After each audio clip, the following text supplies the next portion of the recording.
Right, Dan, Premier League fixtures have been announced. I mean, no prizes for guessing the big game. Yeah. It's on the Sunday, the 4:30 slot. Manchester United against Chelsea. 13-10 United, 12-5 Chelsea, 12-5 to draw. If you're having a bet sort of today, where would you be going? I would probably side towards Chelsea, even though these two teams, they've both got negatives, I think, going into the season at the moment. Obviously, Hazard going is a massive blow for Chelsea. I think Solskjaer staying is a bit of a blow for Manchester United as well. Possibly, yes. And Man United having a little bit of a rebuild. Chelsea, at least you know they're going to be stable because of the fact they're not going to be bringing any players in. So they'll probably try to keep the core of what's left together. And I think they could catch Manchester United cold a little bit here and maybe get the win. Okay, yeah, I mean, I agree. I think I'd much rather back Chelsea rather than United. Just too many question marks over what their team will look like. If we now go through the fixtures in order, I mean, Liverpool 1-6, Norwich 28-1, it's 8-1 the draw. Is this just a rollover game, you think, for Liverpool? Couldn't be much tougher, could it, for Norwich first up? It'd be interesting to see what they do to add to their squad. But the games they're going to be targeting are going to be against teams that are around them in the table. I think this is going to be a case of keeping the score down. Comfortable win for Liverpool. Yeah, I mean, and the Canaries have got a really tough start, actually. They've got Chelsea and City as well in their opening 5 matches. I mean, this isn't a game I'll be betting on. But maybe that Saturday, early game, West Ham 9-1. It's 4-11 champions Manchester City, 11-2 to draw. Is there a potential for an upset here? Possibly. I think if you're going to play Manchester City, playing them early in the season is probably a good thing for West Ham. You might catch them before they get into their stride. Of course, Wolves nearly beat them, took a point off them quite early on, didn't they, last year? Absolutely. So, I think I could see West Ham giving them a tough game, but I would still fancy Manchester City to emerge on top. Okay, I think I might go for West Ham on the handicap there. You'll be able to get a 1.5 goal start. I mean, West Ham did very well at home to a number of the big teams. They lost by 4 to City, but actually that was a game that was a lot closer, I think, than what the kind of final score suggested. So Bournemouth 4-5, Sheffield United 4-1, about 3-1 the draw in that game. I mean, Bournemouth, good things for you? Yeah, I quite fancy Bournemouth here. They had the best home record out of the bottom half teams last season. Sheffield United, as we speak at the moment, have got a bit of uncertainty over who's going to be their owner. There's a court case going on. Chris Wilder, it may depend whether he stays or not. On if McCabe wins it, then he looks like he'll stay. If not, he might go. So no business yet for Sheffield United. It could be a little bit undercooked going into the new season. My concern for Sheffield United really is over whether McGoldrick and Sharp can step up. Sometimes with like the younger players, like Norwich have got some, fullbacks like Aaron's or whatever, and you give them more hope of sort of being able to make the step up than kind of these sort of journeyman types. Got a lot of players that actually from the League One squad that are now from 3 years ago that are trying to adapt to the Premier League. That's going to be tough. Yeah, okay.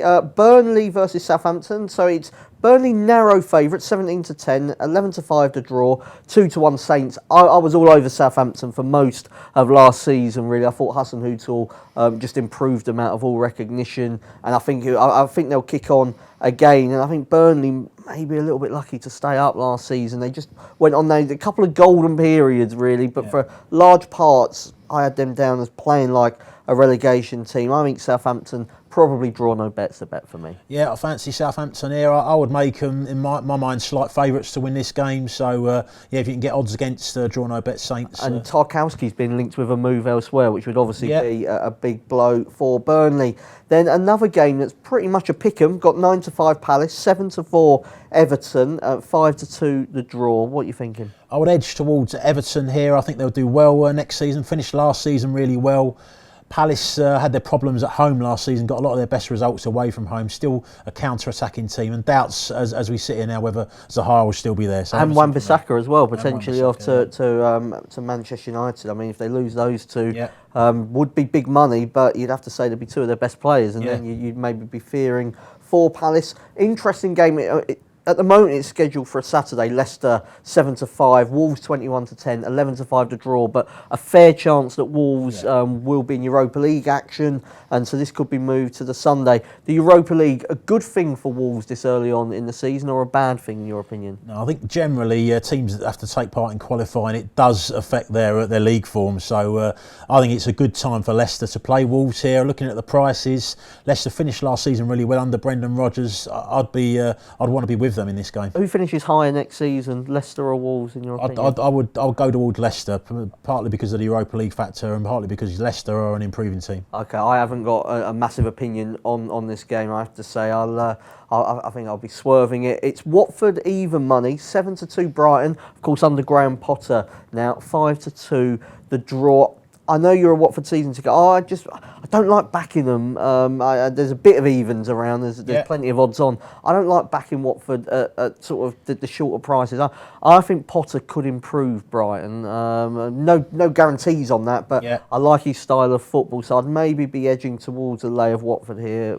Would it be a case of me doing my money, do you think? I think so, yeah. I think Watford tend to start seasons quite well. They often tail off towards the end of the season, but there's quite a lot of stability at the club. I think with Brighton, Potter may do well long term. I think short term he wants to change his style of play. I'm not sure that's going to suit initially the players at his disposal. So there might be a good team to get against early season. Okay, well we disagree there. I'm not sure we disagree too much on the Saturday evening games. It's 2-5 Tottenham, 10-1 Villa, 11-2 the draw. I mean, any point opposing Spurs here? I think Spurs are good things for your Hackers here. I think back to last season when they had so many players away at the World Cup, should be much better prepared to hit the ground running this time. Very tough first start for Aston. And of course Villa, two of their best players from last season or the season we've just had were obviously Mings at centre half and Tammy Abraham, and Abraham's definitely looks like he's staying at Chelsea or certainly not going to Villa, and Mings is an issue for them at the moment. And then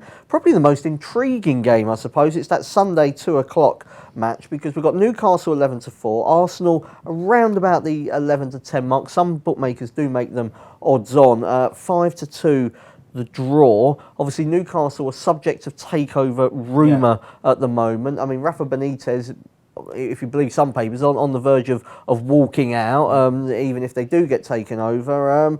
How would you bet this one so early on? I like Arsenal, whatever happens. Oh, well, can we just cut that out? You like Arsenal, Dan? You're a Spurs fan. We'll cut that out. I like Arsenal. Can be Dan's new ringtone. But you like Arsenal to win the game. That. I fancy Arsenal to win this game, whatever happens with the takeover. If the takeover happens and there's an influx of players, it's going to take time to bed down, like it did with, I think Man City finished 10th in their first season under the new owner.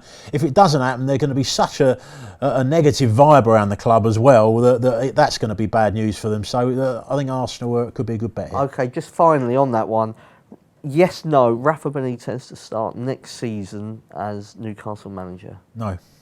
That would spell problems for the Magpies. Thanks for joining us, and we'll be back soon with more football videos.